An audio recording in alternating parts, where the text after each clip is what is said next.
موضوع گفتگو ختمی مرتبہ رسول خدا صلی اللہ علیہ وآلہ وسلم کی رحمت کے متعلق کچھ عرض کرنا ہے۔ قرآن مجید نے آمد رسول خدا صلی اللہ علیہ وآلہ وسلم کی آمد کو جن الفاظ میں یاد کیا ہے، یعنی اللہ تعالیٰ نے جن الفاظ میں رسول خدا کی آمد کو یاد کیا ہے وہ کچھ الفاظ اس طرح سے ہیں سورہ انبیاء میں کہ وما ارسلناک الا رحمتا للعالمین، کہ اے حبیب ہم نے آپ کو نہیں بھیجا مگر بھیجا ہے تو دونوں جہانوں کی رحمت بنا کے بھیجا ہے۔ عربی تعبیر میں ما اور جو الا ہے یہ حصر کے لیے آتا ہے، یعنی حصر کے یہ مطلب ہے کہ فقط اور فقط، یعنی اللہ تعالیٰ نے پہلے نفی کر دی کہ ہم نے نہیں بھیجا آپ کو، اور اگر بھیجا ہے تو عالمین کے لیے رحمت بنا کے بھیجا ہے۔ جس طرح سے کلمہ توحید ہے کہ لا الہ، کہ کوئی بھی معبود نہیں ہے مگر کہ کون ہے معبود الا اللہ، سوائے اللہ کے، تو بالکل یہی انداز ہے آمد رسول کے تعارف کا اللہ تعالیٰ کا کہ اگر ہم نے رسول کو بھیجا ہے تو دونوں جہانوں کی رحمت بنا کے بھیجا ہے۔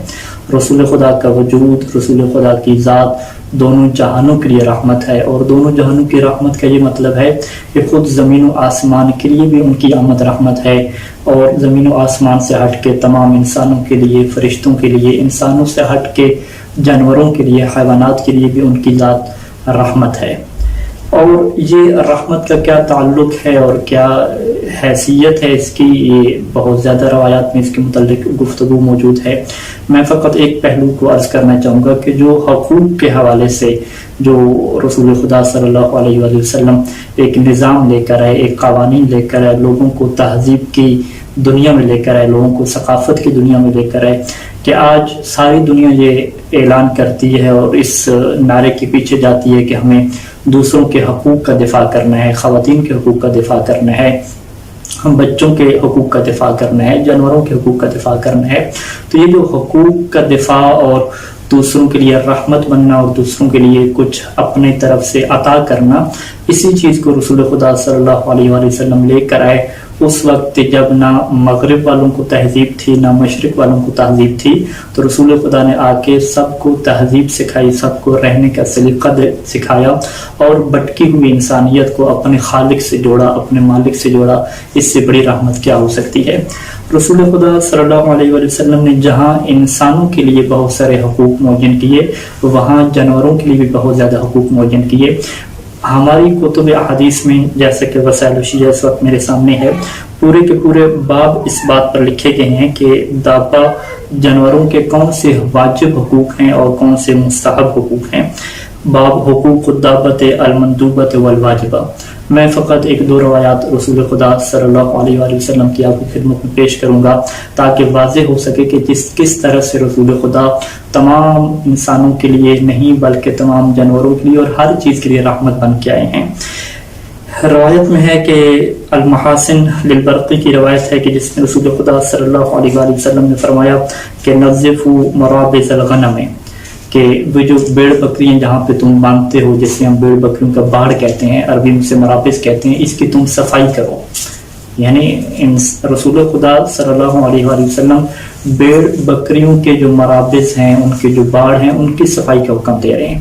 اور اگلا جملہ بہت ہی عجیب ہے، فرمایا کہ امسحوا رغامہن، کہ امسحوا صاف کرو رغام۔ رغام کہتے ہیں جو ناک سے رطوبت نکلتی ہے، یعنی ایک بیڑ ہے، ایک بکری ہے، اس کی ناک سے رطوبت نکل رہی ہے تو اس کے چہرے کا جو حسن ہے اور جمال ہے اور خوبصورتی پہ اثر پڑتا ہے، تو رسول خدا نے فرمایا کہ تم لوگ اپنے جانوروں کی جو رغام ہے، جو ناک کی رطوبت ہے، اسے بھی تم صاف کرو۔ یعنی ایسا رحمت والا رسول ہے کہ جس کو اتنی بھی فکر ہے کہ اگر تمہاری بیڑ بکری کے چہرے پہ اس کی ناک سے کوئی رطوبت بہ رہی ہے تو یہ بھی تمہاری ذمہ داری ہے کہ تم اسے صاف کرو۔ اور پھر ایک اور مشہور روایت ہے، وہ بھی امام صادق علیہ السلام نے روایت نقل کی ہے اپنے آبا و اجداد سے، اور پھر سلسلہ پہنچتا ہے رسول خدا صلی اللہ علیہ وآلہ وسلم تک، کہ جس میں فرمایا کہ جانور کے 6 حقوق ہیں کہ جسے ادا کرنا تمہارے لیے ضروری ہے۔ اس میں سے پہلا حق کیا ہے کہ یبدأ بعلفها اذا نزل، کہ ایک انسان جب سفر سے واپس پلٹے تو سب سے پہلا کام کیا کرے کہ جانور کو چارہ پیش کرے، اور ایک روایت میں یہ ہے کہ وہ سقیھا، اسے پانی پیش کرے۔ یعنی ہم لوگ جب بھی سفر سے واپس پلٹتے ہیں، آپ خود اندازہ لگائیں کہ پرانے زمانے کے سفر ہیں، انسان تھکا ہوا ہے،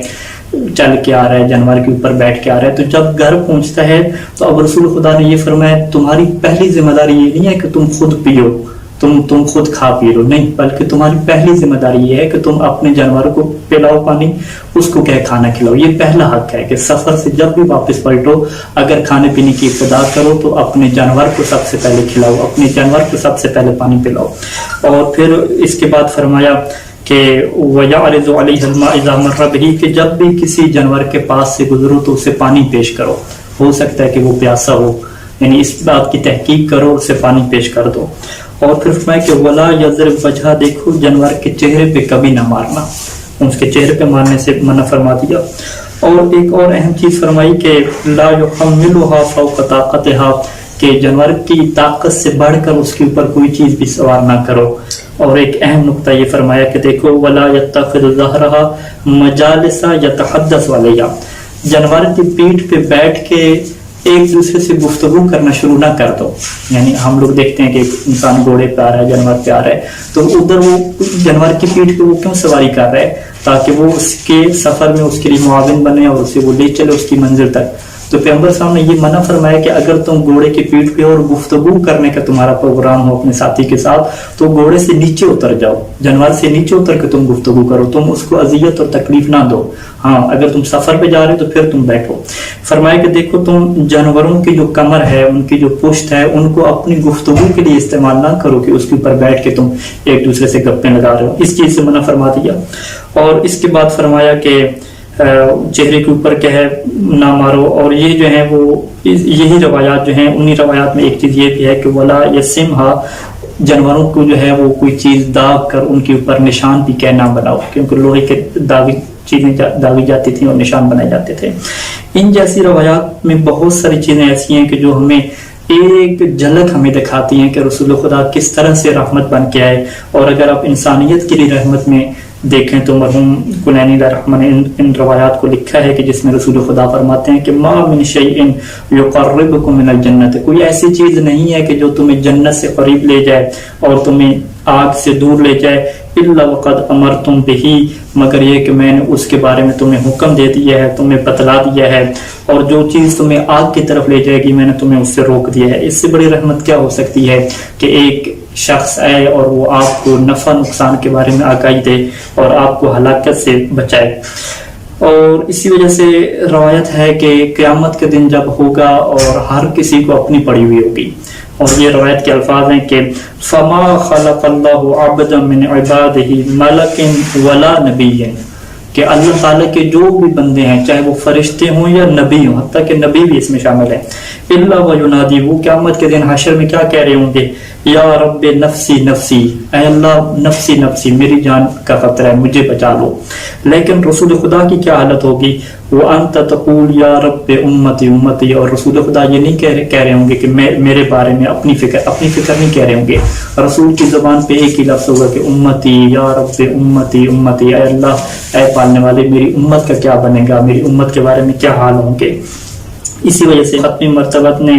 ایک دفعہ اپنی رحمت کے بارے میں جب ارشاد فرمایا تو لوگوں سے کہا کہ دیکھو میرا زندہ رہنا تمہارے درمیان یہ بھی تمہارے لیے رحمت ہے، اور میرا تمہارے درمیان سے چلے جانا یہ بھی تمہاری رحمت ہے، کیونکہ اگر میں تمہارے درمیان میں موجود ہوں تو تمہارے اوپر کوئی عذاب نازل نہیں ہوگا، اور اگر میں تم سے چلا گیا تمہیں چھوڑ کے تو اس کا پھر کیا نتیجہ ہوگا، پھر کیسے میں رحمت بنوں گا، کیونکہ تمہارے اعمال میرے پاس پیش ہوں گے۔ جب تمہارے اعمال میرے پاس پیش ہوتے ہیں اس میں کوئی نیکی دیکھتا ہوں تو میں تمہارے لیے دعا کرتا ہوں کہ اس نیکی میں اضافہ ہو، اور اگر تمہارے اعمال میں کوئی برائی دیکھتا ہوں تو میں تمہارے لیے دعا کرتا ہوں کہ اللہ تمہاری مغفرت فرمائے۔ اسی وجہ سے سمعہ کہتا ہے کہ امام صادق علیہ السلام موجود تھے اور امام صادق علیہ السلام نے فرمایا کہ ما لکم تسوؤون رسول اللہ، کہ تمہیں کیا ہو گیا ہے اور تمہیں حق نہیں پہنچتا کہ تم اللہ کے رسول کو اذیت دو،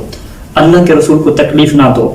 اب سارے جو ہیں وہ لوگ بیٹھے ہیں امام صادق علیہ السلام کی خدمت میں، تو فقال الرجل، تو ایک بندے نے وہاں سے یہ سوال کیا کہ کیف نسوءہ، کہ ہم اللہ کے رسول کو کیسے اذیت دیتے ہیں، وہ تو ہمیں موجود ہی نہیں ہے۔ تو امام نے فرمایا کہ فقال اما تعلمون، کیا تمہیں اس بات کا علم نہیں ہے کہ ان اعمالکم تعرض علیہ، کہ تمہارے اعمال رسول خدا کی خدمت میں پیش ہوتے ہیں، انہیں پیش کی جاتے ہیں کہ تم لوگ کیا کر رہے ہو۔ فَإِذَا رَأَى فِيهَا مَعْصِيَةً، اور جب اللہ کا رسول صلی اللہ علیہ وآلہ وسلم تمہارے اعمال میں معصیت اور گناہ کو دیکھتے ہیں، سَاءَهُ ذَلِكَ، اس وجہ سے اللہ کے رسول کو تکلیف پہنچتی ہے، فَلَا تَسُوءُوا رسول اللہ، تم اللہ کے رسول کو کبھی تکلیف نہ دینا، وَسُرُّوهُ، اور اللہ کے رسول کو ہمیشہ خوشی دینا۔ تو امام صادق علیہ السلام کا یہی پیغام ہے کہ اے اللہ کے رسول کو ماننے والوں، کبھی بھی اپنے نبی کو اذیت اور تکلیف نہ دینا، کوئی ایسا برا عمل نہ کرنا، کوئی ایسا گناہ کا عمل نہ کرنا کہ جس سے اللہ کے رسول کو اذیت پہنچے۔